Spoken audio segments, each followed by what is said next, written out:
नमस्कार। आज की क्लास में आपका स्वागत है। आज अपन एग्रीकल्चर बायोलॉजी में नेक्स्ट टॉपिक है अपना बैक्टीरिया या जीवाणु। बैक्टीरिया या जीवाणु क्या होता है, उसकी संरचना कैसी होती है, कौन कौन से प्रकार के जीवाणु हैं, लाभदायक कौन से जीवाणु हैं और हानिकारक जीवाणु कौन से, जो कि अपन स्टार्ट कर रहे हैं। जीवाणु बैक्टीरिया। सबसे पहले बात की जाए कि जीवाणु क्या होता है या जीवाणु की खोज किसने की, जीवाणु शब्द किसने दिया।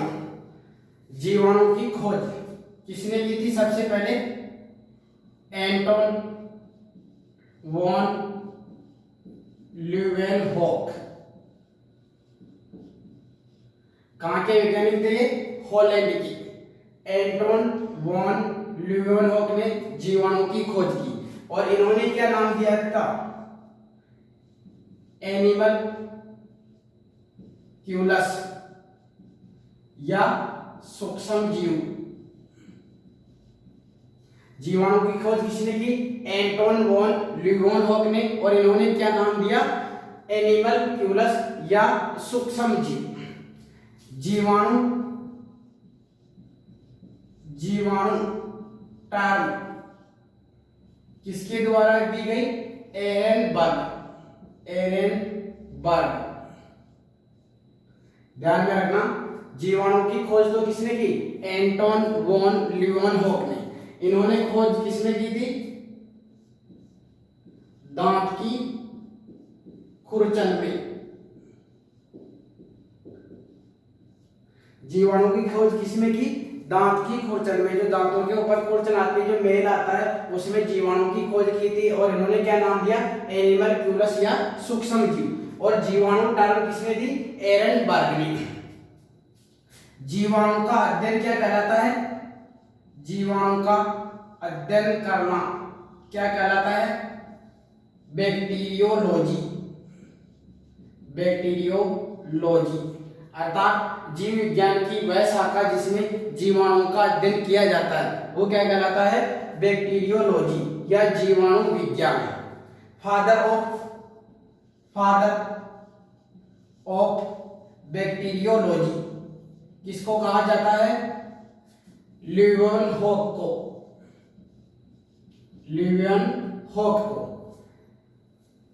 इनमें कई सारे न्यू टाइप के क्वेश्चन बनते हैं। सबसे पहले जीवाणु की खोज किसने की? एंटोन वॉन ल्यूवेनहॉक ने। कहां से की? दांत की खुरचन से। इन्होंने क्या नाम दिया उसको? एनिमल क्यूलस या सूक्ष्म जीव। जीवाणु शब्द किसने दिया था? एरेनबर्ग ने। जीवाणु का अध्ययन करने वाला विज्ञान कौन सा कहलाता है?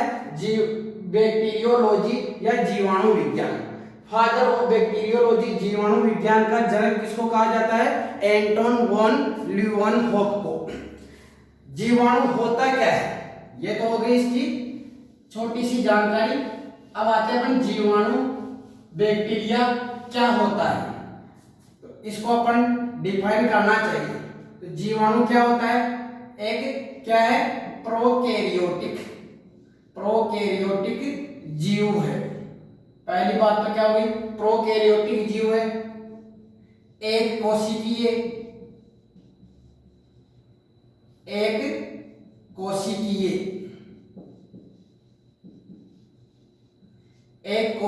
जीव है। कोशिका भित्ति क्या होती है? पाई जाती है। जनन कैसा होता है? विखंडन द्वारा। जीवाणु क्या होता है? यानी प्रोकैरियोटिक जीव है। जीवाणु क्या है? प्रोकैरियोटिक, अर्थात ऐसे जीव जिनमें क्या होता है? स्पष्ट रूप से केंद्रक नहीं पाया जाता, उनको क्या कहा जाता है? प्रोकैरियोटिक। सेल या कोशिका दो प्रकार की होती है, प्रोकैरियोटिक कोशिका और यूकैरियोटिक कोशिका। प्रोकैरियोटिक कोशिका मीन्स यानी ऐसी कोशिकाएं जिनमें क्या होता है? स्पष्ट केंद्रक नहीं पाया जाता है, उनको कहा जाता है प्रो। कोशिका भित्ति किसकी बनी हुई रहती है इसमें? पेप्टिडोग्लाइकेन की या म्यूरिन की। जनन किस प्रकार का होता है इनमें? विखंडन प्रकार का, यानी विभाजित होते हैं और एक से दो बनते हैं, फिर वो विभाजित होते हैं और फिर उनसे आगे की पीढ़ियां चलती रहती है। कोशिका भित्ति से ध्यान में रखना, पादपों में तो किसकी पाई जाती है? कोशिका भित्ति पादपों में किसकी बनी हुई होती है? सेल वॉल होती है, वो किसकी बनी हुई होती है? और एक आता अपने कवक। सबसे इंपॉर्टेंट 3 क्वेश्चन है कि पादपों में कोशिका भित्ति किसकी बनी हुई होती है, कवकों में किसकी बनी हुई होती है और जीवाणुओं में किसकी बनी हुई होती है। तो जीवाणुओं में किसकी बनी हुई होती है? पेप्टिडोग्लाइकेन की या म्यूरिन की। कवकों में किसकी बनी हुई रहती है? काइटिन की। तो इसको परिभाषित करना चाहिए अपन, जीवाणु क्या होता है।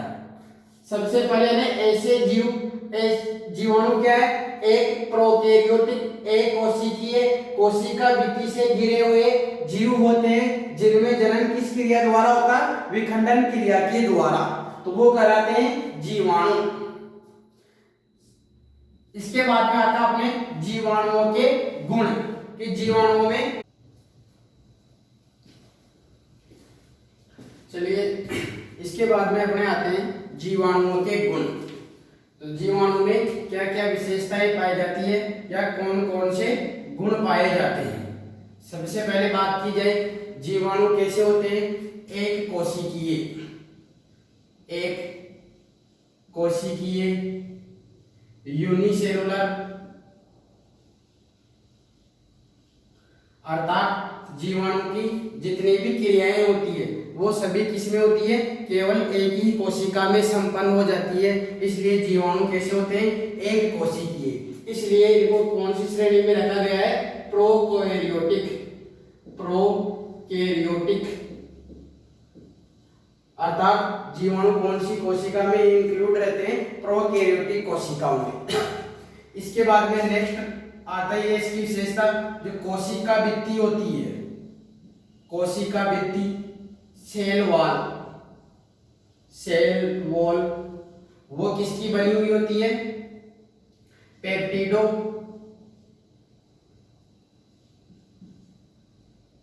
ग्लाइकेन या म्यूरिन कोशिका भित्ति पाई जाती है और किसकी बनी हुई रहती है? पेप्टिडोग्लाइकेन या म्यूरिन की। इससे इंपॉर्टेंट और क्वेश्चन है, जैसे अपने जो कोशिका भित्ति होती है कवक में, फंगस में तो किसकी बनी हुई रहती है? काइटिन की। पादपों में किसकी बनी हुई रहती है? सेलुलोज। सबसे इंपॉर्टेंट 3 क्वेश्चन है। पादपों में कोशिका भित्ति किसकी बनी हुई रहती है? सेलुलोज की। कवकों में किनकी बनी हुई रहती है?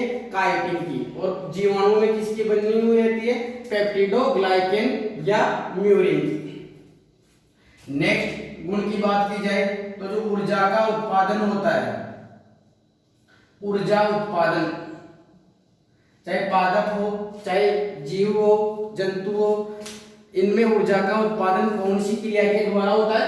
वो होता है श्वसन की क्रिया के द्वारा। श्वसन की क्रिया के लिए कौन सा कोशिकांग रहता है? वो रहता है माइटोकॉन्ड्रिया। ऊर्जा उत्पादन कौन सी क्रिया से होगा? श्वसन क्रिया से, रेस्पायरेशन। ये कहां पे होता है? माइटोकॉन्ड्रिया में। लेकिन जो जीवाणु होते हैं वो कौन से होते हैं? प्रोकैरियोटिक होते हैं। इसलिए इनमें क्या होता है? माइटोकॉन्ड्रिया तो रहता है अनुपस्थित, तो इनकी जगह क्या पाया जाता है? मीजोसोम्स पाया जाता है। श्वसन स्थल कौन सा होता है? मीजोसोम। इसलिए ये जीवाणुओं में कैसे कार्य करता है? माइटोकॉन्ड्रिया की तरह कार्य करने वाली संरचना कौन सी हो जाएगी? मीजोसोम्स। नेक्स्ट बात की जाए, नेक्स्ट गुण की बात की जाए तो नेक्स्ट है इसमें प्रोटीन संश्लेषण। प्रोटीन संश्लेषण कौन करता है? राइबोसोम। राइबोसोम ही क्या है, सबसे छोटा कोशिकांग है और सबसे ज्यादा मात्रा में संख्या में पाया जाने वाला कोशिकांग भी कौन सा है, राइबोसोम। सबसे छोटा कोशिकांग या सर्वाधिक संख्या में पाया जाने वाला, इसी को बोलते हैं कोशिकांग के अंदर कोशिका। अर्थात एक कोशिकांग के अंदर क्या रहता है, दूसरा कोशिकांग उपस्थित रहता है। जैसे अपन बात की जाए माइटोकॉन्ड्रिया में भी क्या होते हैं, राइबोसोम पाए जाते हैं, हरित लवक में भी राइबोसोम पाए जाते हैं, इसलिए कहा जाता है कोशिकांग के अंदर कोशिकांग। सबसे इंपॉर्टेंट 3 क्वेश्चन हो गए। सबसे छोटा कोशिकांग कौन सा है, राइबोसोम। सर्वाधिक संख्या में पाए जाने वाला कोशिकांग कौन सा है, राइबोसोम। और कोशिकांग के अंदर कोशिकांग किसको कहा जाता है, राइबोसोम के अंदर। राइबोसोम का मुख्य कार्य क्या है, प्रोटीन का संश्लेषण करना, प्रोटीन सिंथेसिस करना। राइबोसोम 2 प्रकार के होते हैं, 70 और 80। यहाँ एस मीन्स है स्वेडबर्ग या सेडिमेंटेशन। घनत्व के आधार पर राइबोसोम 2 प्रकार के होते हैं, 70 और 80। तो जीवाणु में कौन से पाए जाते हैं, 70S प्रकार के राइबोसोम। इनकी भी 2 इकाइयां होती है, 30 और 50। तो ध्यान रखना, प्रोकैरियोटिक सेल्स में कौन से राइबोसोम पाए जाते हैं, 70S प्रकार के। और यूकैरियोटिक में कौन से पाए जाते हैं, 80S प्रकार के यूकैरियोटिक में पाए जाते हैं। तो जीवाणु में कौन से हो जाएंगे, 70S प्रकार के राइबोसोम। इसके अलावा नेक्स्ट गुण की बात करें तो इनमें क्या होता है, डीएनए पाया जाता है, आरएनए पाया जाता है, एंजाइम पाए जाते हैं। अपने को बात करनी है डीएनए। डीएनए कैसा होता है, डबल स्टैंडर्ड डीएनए पाया जाता है इनमें। डबल स्टैंडर्ड यानी द्विरज्जिकीय डीएनए। ध्यान में रखना, जीवाणु में कौन सा पाया जाता है, डबल स्टैंडर्ड डीएनए, द्विरज्जिकी डीएनए पाया जाता है आनुवांशिक रूप से। इसके अलावा एक और सबसे इंपॉर्टेंट गुण ध्यान में रखना,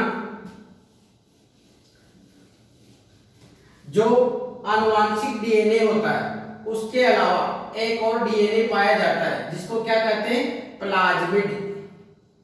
प्लाज्मिड प्लाज्मिड क्या होता है, आनुवांशिक डीएनए के अतिरिक्त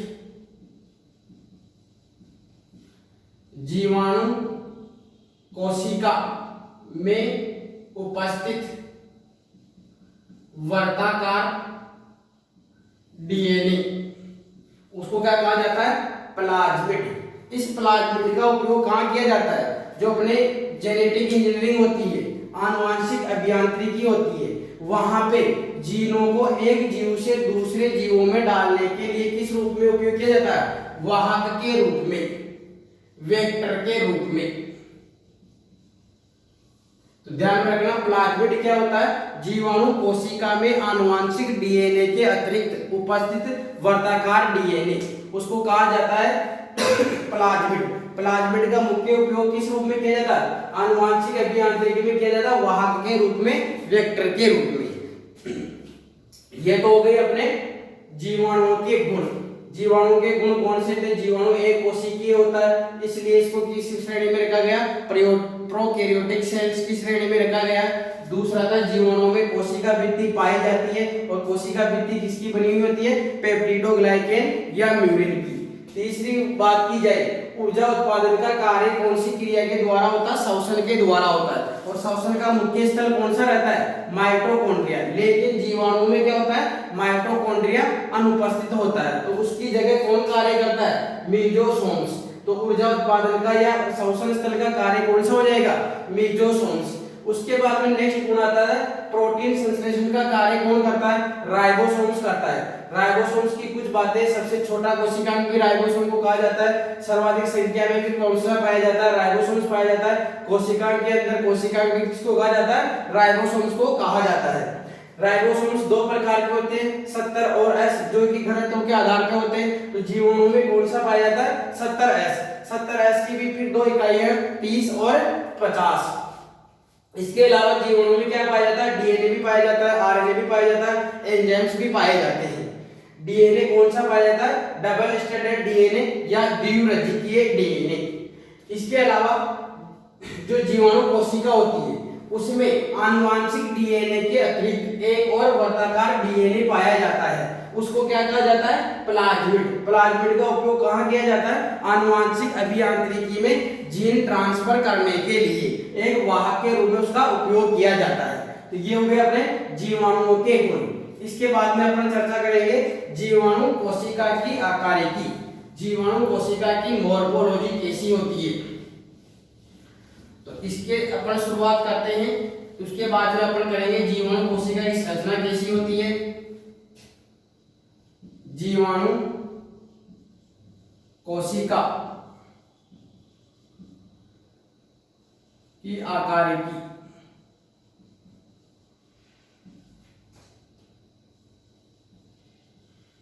मॉर्फोलॉजी ऑफ बैक्टीरिया सेल। जीवाणु कोशिका की आकारिकी कैसी होती है, तो जीवाणु कोशिका की आकारिकी को मुख्य रूप से 4 भागों में या 4 समूहों में विभाजित किया गया है। पहली है अपने गोलाकार। गोलाकार जिसको क्या कहते हैं,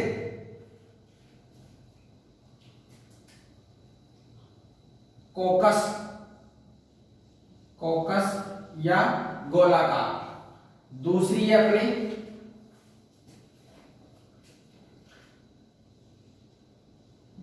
छड़ाकार, जिसको कहते हैं रोड। तीसरी है सर्पिलाकार और चौथी प्रकार की आकारिकी है विब्रियो, स्पाइरल, विब्रियो।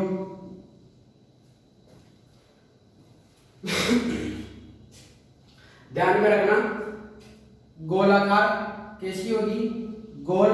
ऐसी जीवाणु कोशिकाएं जो कैसी होती है, गोल होती है। छड़ाकार यानी ऐसी जीवाणु कोशिकाएं जो कैसी होती है, छड़ के समान होती है, उनको कहते हैं छड़ाकार। ऐसी जीवाणु कोशिकाएं जो क्या होती है, सर्पिल होती है, उनको कहते हैं सर्पिलाकार। विब्रियो ऐसी जीवाणु कोशिकाएं जो किस रूप में पाई जाती है, कोमा के रूप में, तो उनको कहा जाता है विब्रियो प्रकार की। ऐसी जीवाणु कोशिकाएं जो कैसी होती है, गोल आकृति की होती है, जो छड़ के समान होती है तो उसको छड़ाकार कहते हैं। जो सर्पिल यानी माला के रूप में होती है तो उसको क्या बोलते हैं, सर्पिलाकार। और जो कोमा के रूप में पाई जाती है तो उसको कहते हैं विब्रियो प्रकार की आकारिकी। इसमें सबसे मेन जो है अपने वो है गोलाकार कोशिका। गोलाकार कोशिकाओं को फिर अलग अलग समूह में बांटा गया है। जैसे पहला आता है इसमें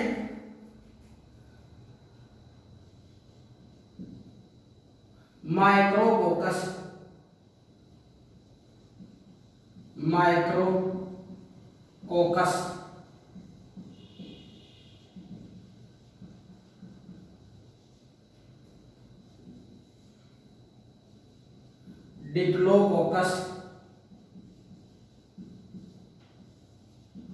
डिप्लोकोकस। फिर आता है टेट्राड।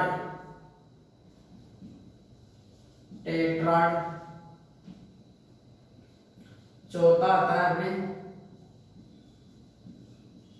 स्ट्रेप्टोकोकस।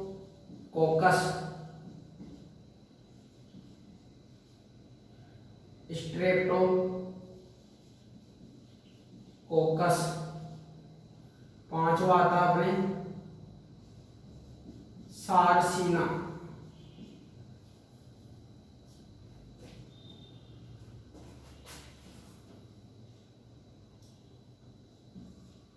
सारसीना। और छठा आता अपने स्टेफिलोकोकस।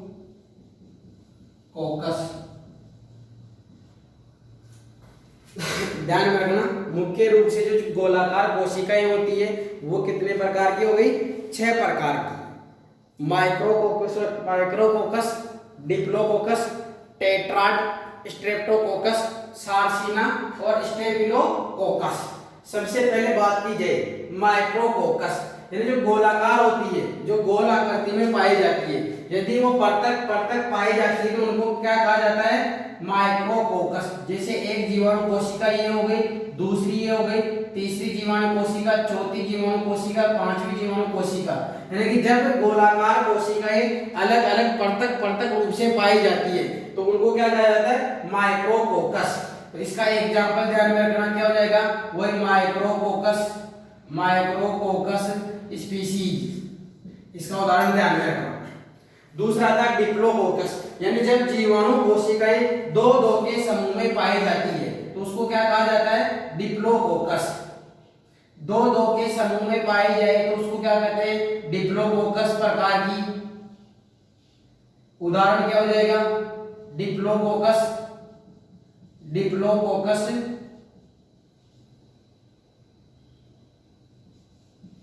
निमोनी। उदाहरण क्या हो जाएगा? Diplococcus pneumoniae. फिर आता टेट्राड। टेट्राड यानी 4 का समूह। ऐसी जीवाणु कोशिकाएं जो क्या होती है? 4 के समूह में पाई जाती है, उनको कहा जाता है टेट्राड प्रकार की। ऐसी जीवाणु कोशिकाएं जो क्या होती है? 4 के समूह में पाई जाती है, उनको कहते हैं टेट्राड। इसका उदाहरण क्या हो जाएगा? टेट्राकोकस स्पीसी।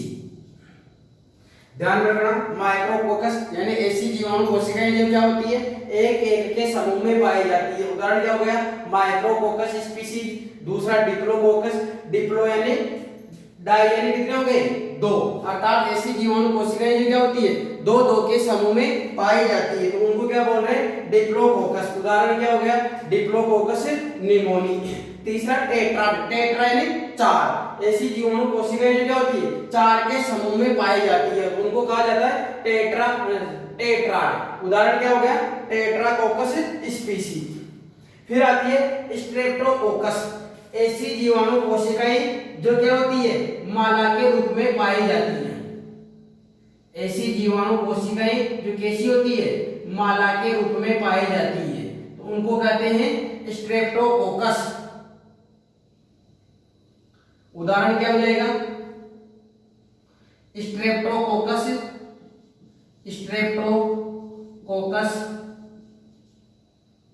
लैक्टिस। तो ये मुख्य रूप से 4 प्रकार के हो गए अपने। पहली जो थी कौन सी? माइक्रोकोकस, अर्थात ऐसी जीवाणु कोशिकाएं जो एक के समूह में। डिप्लोकोकस तो 2 के समूह में रहती है। टेट्राड जो 4 के समूह में रहती है। स्ट्रेप्टोकोकस जो माला के रूप में, श्रृंखला के रूप में पाई जाती है। इसके बाद में आती है अपने सारसीना। ऐसी जीवाणु कोशिकाएं जो क्या होती है? जैसे टेट्राड की आकृति है, ये 4 जीवाणु कोशिकाएं हैं। यदि यही विभाजित होके और पीछे क्या बना लेती है? एक और घन की आकृति बना लेती है, या तो 8 का समूह बनाएगी या 64 का समूह बनाएगी। तो इस प्रकार यानी घन की आकृति जो होती है उनको क्या कहा जाता है? सारसीना। इसका एग्जाम्पल क्या होगा? सारसीना लुटिया। सारसीना लुटिया इसका उदाहरण हो जाएगा। घन की आकृति हो गया तो जैसे 8 2 होगी तो वो कितनी बनाएगी? 8 और 4 होगी तो कितनी बना लेगी? वो 8 के समूह में होगी या 64 के समूह में होगी। यानी पीछे विभाजित होके और उतनी ही वापस क्या बना लेती है, कोशिकाएं बना लेती है, तो उस प्रकार की को कहा जाता है सारसीना प्रकार की। लास्ट आता है अपने स्ट्रेफिलोकोकस, यानी ऐसी जीवाणु कोशिकाएं जो क्या होती है, विभाजित होके और अंगूर के गुच्छे के समान आकृति बना लेती है, तो उनको कहा जाता है स्ट्रेफिलोकोकस प्रकार की आकारी की। जैसे ये जीवाणु कोशिकाएं हैं, इनकी आकृति कैसी हो जाती है, अंगूर के गुच्छों के समान हो जाए, तो उस प्रकार की को क्या बोलते हैं, स्टेफिलोकोकस। एग्जाम्पल क्या हो जाएगा, वही स्टेफिलोकोकस स्पीसी। ये हो गया अपने पहले प्रकार का। जीवाणु कोशिका के आकार की 4 प्रकार की है, मुख्य रूप से गोलाकार है, छटाकार है, सर्पिलाकार है और एक विब्रियो प्रकार की है। गोलाकार पढ़ते सबसे पहले ऐसी कोशिकाएं जो क्या होती है, गोल आकृति में उपस्थित रहती है, ये 6 प्रकार की होती है। पहली है माइक्रोकोकस, अर्थात ऐसी जीवाणु कोशिकाएं जो क्या होती है, एक एक के समूह में पाई जाती है, अर्थात पृथक पृथक रूप से पाई जाती है, सिंगल रूप में उपस्थित रहती है, तो उनको कहते हैं माइक्रोकोकस, जिसका उदाहरण क्या होगा, माइक्रोकोकस स्पीसी। दूसरी है डिप्लोकोकस, डिप्लो डाई यानी कितने हो गए, 2, अर्थात ऐसी गोलाकार कोशिकाएं जो क्या होती है, 2 के समूह में पाई जाती है, उनको कहा जाता है डिप्लोकोकस। एग्जाम्पल क्या हो गया, डिप्लोकोकस निमोनी। तीसरी आती है टेट्राड, टेट्रा यानी 4, ऐसी गोलाकार कोशिकाएं जो क्या होती है, 4 के समूह में पाई जाती है, उनको कहते हैं टेट्राड। एग्जाम्पल क्या हो गया, टेट्राकोकस स्पीसी। फिर नेक्स्ट आता है स्ट्रेप्टोकोकस, ऐसी गोलाकार कोशिकाएं जो क्या होती है, माला के रूप में पाई जाती है, उपस्थित रहती है, तो उनको क्या कहा जाता है, स्ट्रेप्टोकोकस। एग्जाम्पल क्या हो गया, स्ट्रेप्टोकोकस लेप्टिस। नेक्स्ट आती है सारसीना, यानी ऐसी जीवाणु गोलाकार कोशिकाएं जो क्या होती है, या तो 8 के समूह में पाई जाए या 64 के समूह में पाई जाए, अर्थात यानी कि जीवाणु कोशिका के पीछे और क्या होती है, जीवाणु कोशिका होती है।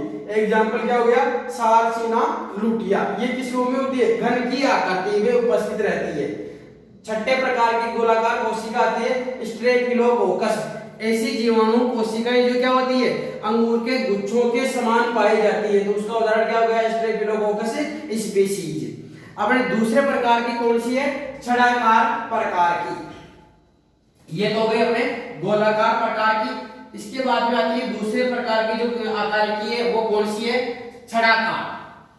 तो जो जितने भी पादपों में रोग उत्पन्न करने वाले जो जीवाणु होती है, वो मुख्य रूप से कैसे होते हैं, छड़ाकार आकृति की होती है उनकी कोशिकाएं। इनकी आकृति कैसी होती है, छड़ के समान, छड़ के समान।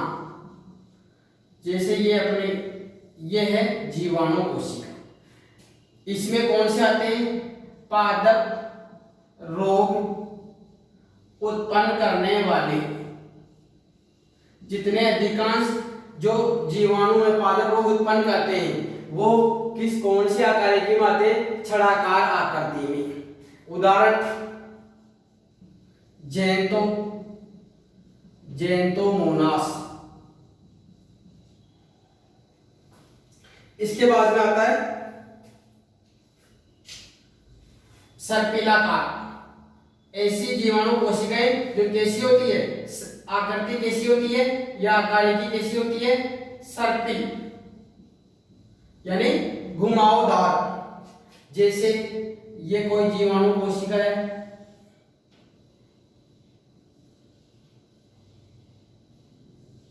तो ये आकृति कैसी हो गई, सर्पिल आकृति। Example spirillum, spirillum. और चौथे प्रकार की आती है अपने कौन सी, विब्रियो।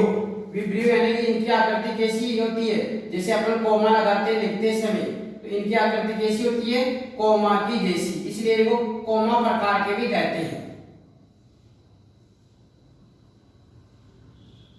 ऐसी होती है इनकी आकृति, उसको कहा जाता है विब्रियो या कोमा प्रकार की। इसका एग्जाम्पल क्या हो जाएगा, विब्रियो। तो ये है अपने जीवाणु कोशिका की आकारिकी, जो कि मुख्य रूप से हो गई 4 प्रकार की। इसके बाद में अपन स्टार्ट करेंगे जीवाणु कोशिका की संरचना। कि इसकी संरचना किससे बनी हुई रहती है। यदि ये वीडियो आपको अच्छा लगे, आपके लिए उपयोगी हो, तो इस वीडियो को आप लाइक करें और हमारे चैनल को सब्सक्राइब करें और इस वीडियो को अधिक से अधिक आप शेयर करें। Thank you.